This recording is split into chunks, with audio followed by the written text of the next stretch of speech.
India ಫಸ್ಟ್ಗೆ ಸ್ವಾಗತ. ನಾನು ವಿದ್ಯಶ್ರೀ. ಬಿಹಾರ ವಿಧಾನಸಭಾ ಕದನಕ್ಕೆ ಅಂತಿಮ ತೆರೆ ಬಿದ್ದಿದೆ. ಚುನಾವಣೆ ಮುಗಿತಾ ಇದ್ದ ಹಾಗೆ ಮತದಾನೋತ್ತರ ಸಮೀಕ್ಷೆ ಹೊರಬಿದ್ದಿದೆ. ಈ ಬಾರಿಯೂ ಎನ್ಡಿಎಗೆ ಅಧಿಕಾರ ಅಂತ ಹೇಳಿ ಎಕ್ಸಿಟ್ ಪೋಲ್ಗಳು ಭವಿಷ್ಯ ನುಡಿದಿವೆ. ಅಧಿಕಾರಕ್ಕೇರುವ ಮಹಾಗಠಬಂಧನ್ ಕನಸಿಗೆ ಸಮೀಕ್ಷೆಗಳು ಸದ್ಯಕ್ಕೆ ಶಾಕ್ ಕೊಟ್ಟಿವೆ. ಕೆಂಪುಕೋಟೆ ರಾಷ್ಟ್ರದ ಸ್ವಾತಂತ್ರ್ಯದ ಧ್ವಜ ಹಾರಿದ್ದಂತಹ ಸ್ಥಳ. ಆದರೆ ನಿನ್ನೆ ಐತಿಹಾಸಿಕ ಕೋಟೆ ಬಳಿ ಕಾರು ಬ್ಲಾಸ್ಟ್ ಆಗಿ ಕೆಂಪು ನೆತ್ತರು ಚಿಮ್ಮಿದೆ. ಉಗ್ರರ ಕೃತ್ಯನೋ ಆಕಸ್ಮಿಕವೋ 9ಕ್ಕೂ ಹೆಚ್ಚು ಮಂದಿ ಬಲಿಯಾಗಿದ್ದಾರೆ. ಸ್ಫೋಟದ ಒಂದೊಂದು ದೃಶ್ಯಗಳು ರಣಭೀಕರವಾಗಿವೆ. ಎನ್ಐಎಯಿಂದ ವಿಧ್ವಂಸಕ ಕೃತ್ಯದ ತನಿಖೆ ತೀವ್ರಗೊಂಡಿದೆ. ಕಾರು ಸ್ಫೋಟದಲ್ಲಿ ಅಮಾಯಕರ ದೇಹಗಳು ಛಿದ್ರವಾಗಿದ್ದಾವೆ.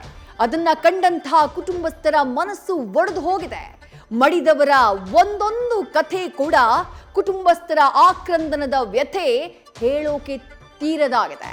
ರಾಷ್ಟ್ರ ರಾಜಧಾನಿಯಲ್ಲಿ ಇಂತಹ ಕೃತ್ಯವನ್ನ ನಡೆಸಿದವರನ್ನ ಬಿಡುವಂತಹ ಮಾತೇ ಇಲ್ಲ ಅಂತ ಹೇಳಿ ಪ್ರಧಾನಿ ಮೋದಿ ಶಪಥಗೈದಿದ್ದಾರೆ.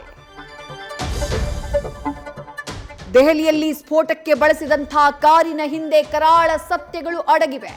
ಒಂದಲ್ಲ ಎರಡಲ್ಲ 7 ಜನರ ಕೈಗೆ ಕಾರು ಹಸ್ತಾಂತರವಾಗಿದೆ.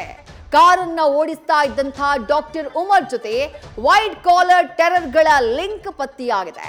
ಮಾಸ್ಟರ್ ಮೈಂಡ್ ಸೇರಿ ಹಲವರ ಬಂಧನ ಆಗಿದೆ. ಶಾಹೀನಾ ಜೈಷ್ ಉಗ್ರಗಾಮಿ ಅನ್ನೋದು ಬಯಲಾಗಿದೆ. ದೆಹಲಿ ಸ್ಫೋಟದ ಬೆನ್ನಲ್ಲೇ ರಾಜ್ಯದಲ್ಲಿ ಹೈ ಅಲರ್ಟ್ ಘೋಷಿಸಲಾಗಿದೆ.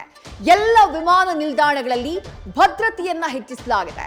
ರಾಷ್ಟ್ರ ರಾಜಧಾನಿಯಲ್ಲಿ ನಡೆದಿರುವಂತಹ ನರಮೇಧದ ಬಗ್ಗೆ ಸಿಎಂ ಸಿದ್ದರಾಮಯ್ಯ ಆಘಾತ ವ್ಯಕ್ತಪಡಿಸಿದ್ದಾರೆ.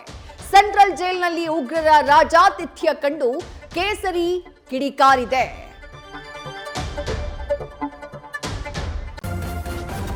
ನ್ಯೂಸ್ ಫಸ್ಟ್ ನಿರ್ಭೀತಿಯಿಂದ ನಿಮ್ಮ ಪರವಾಗಿ.